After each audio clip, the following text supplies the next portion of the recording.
that brings me to my discussion of hot rodding, fabricating, and hack. Being a hack and hacking. Oh, here's another hack, right? So the cassette. I like the word cassette to describe this part because it really reminds me of how an 8-track worked. So you could see this little ball socket sort of dealio went in there. These other ones have 2 tabs, and this one, I was messing around. I was trying to clean up that white because that white plays a role into how nice the lights look. I was trying to clean up that white stuff, and I cracked the darn thing. There's still a socket there, right? But it doesn't have the little retainer. So I took a tiny drill bit and I drilled a hole. I made a little hook. Now you can see the hook. Oops. I know it's above this.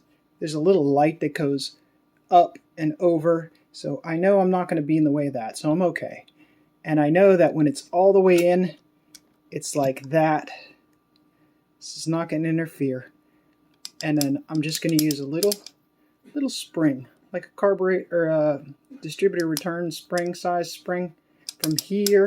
And I'm going to use another coat hanger, and I'm going to find something up back here.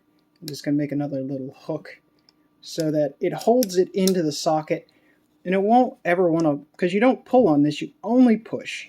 So as long as it's got a little bit of spring pressure, it'll be fine. And then these other things, when you push, it tries to kind of stay. There's some resistance, so I can put a light spring that holds it in place, and it won't affect any. And, well, Chrysler didn't do any of that from the factory because this was the cheapest, you know? If they had to do all this extra drilling and these extra springs, it would make it, you know, this is an A-body. How do we make the cheapest production part? So sometimes a repair is more complicated than the original, but it works. Now, if I were restoring somebody else's car, I wouldn't do this. I'd have to go and find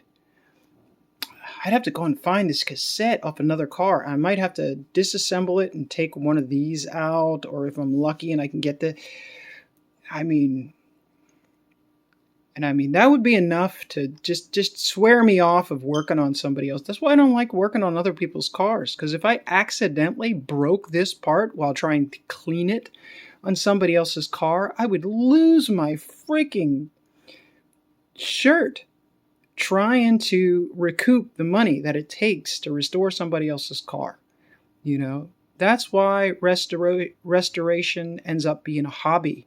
You know, you do it for yourself, to your own liking, and then you say, hey, it is what it is. No warranty. What you see is what you get. And I'm not trying to hide the fact that this got broken from a prospective buyer.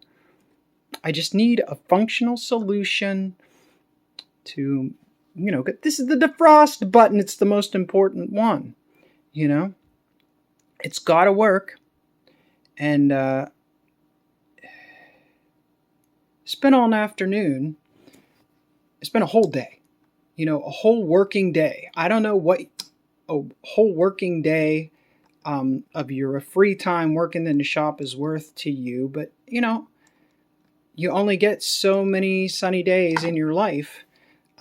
There's only so many weekends and holidays in a year or in a lifetime, you know, so how much is it worth to you? And here I'm spending a day working on this and working on this, you know, so how much is this worth? This part, if I need one to do my proper restoration, is it worth $200-$300 for it to show up in the mail and plug it in and go? Same with this. I spent $10. I only spent $10 for this gauge, but I spent an entire working day tinkering to get it the way I like. And then some people might argue that that's a miserably ugly hack. You know, Buck Del Campo saw that I did that, and he was really unhappy. He said, what, it doesn't look good. And I'm saying, that's black on, it's going to be black on black with a gauge in there. In the back of the little cluster. Are you gonna say, oh, that's terrible hackery? Well, some people would. Some people would really hate that. Me, I'll be able to see volts. Well, okay, it's gonna actually look like this, which makes it look better to me. So, but I'm gonna get my voltage. It's gonna glow really nice at night. It's gonna work.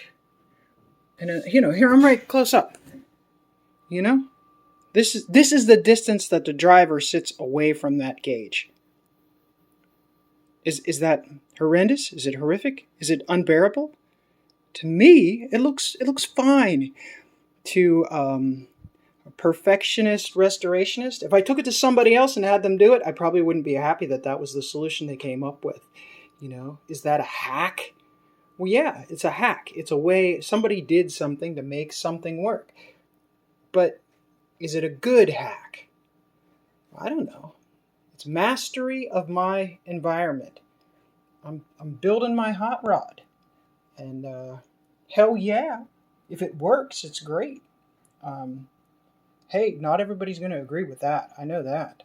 But to me, that's going to be wonderful. So, in defense of the hack, automotive hacks unite. And thanks for watching.